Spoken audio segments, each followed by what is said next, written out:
किसी जंगल में एक बहुत बड़ा तालाब था। तालाब के पास एक बगीचा था जिसमें अनेक प्रकार के पेड़ पौधे लगे थे।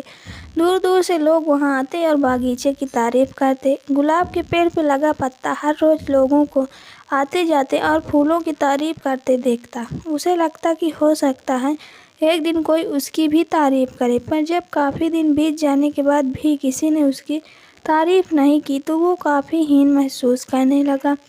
उसके अंदर तरह तरह के विचार आने लगे। सभी लोग गुलाब और अन्य फूलों की तारीफ करते नहीं थकते, पर मुझे तो कोई देखता तक नहीं। शायद मेरा जीवन किसी काम का नहीं।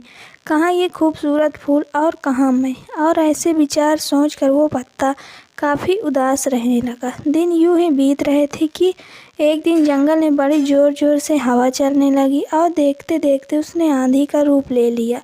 बगीचे के पेड़ पौधे तहस नहस होने लगे। देखते देखते सभी फूल जमीन पर गिरकर निढाल हो गए। पत्ता भी अपनी शाखा से अलग हो गया और उड़ते उड़ते तालाब में जा गिरा। पत्ते ने देखा कि उससे कुछ ही दूर पर कहीं से एक चींटी हवा के झोंके की वजह से तालाब में आ गिरी थी और अपनी जान बचाने के लिए संघर्ष कर रही थी।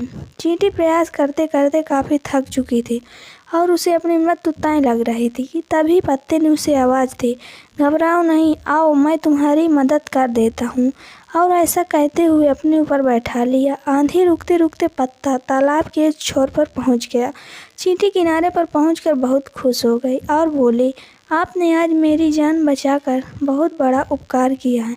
सचमुच आप महान हैं। आपका बहुत बहुत धन्यवाद। यह सुनकर पत्ता भावुक हो गया और बोला, धन्यवाद तो मुझे करना चाहिए, क्योंकि तुम्हारी वजह से आज पहली बार मेरा सामना मेरी काबिलियत से हुआ, जिससे मैं आज तक अनजान था। आज पहली बार मैंने अपने जीवन के मकसद और अपनी ताकत को पहचान पाया हूँ। मित्रों, ईश्वर ने हम सभी को अनोखी शक्तियाँ दी हैं। कई बार हम खुद अपनी काबिलियत से अनजान होते हैं और समय आने पर हमें इसका पता चलता है।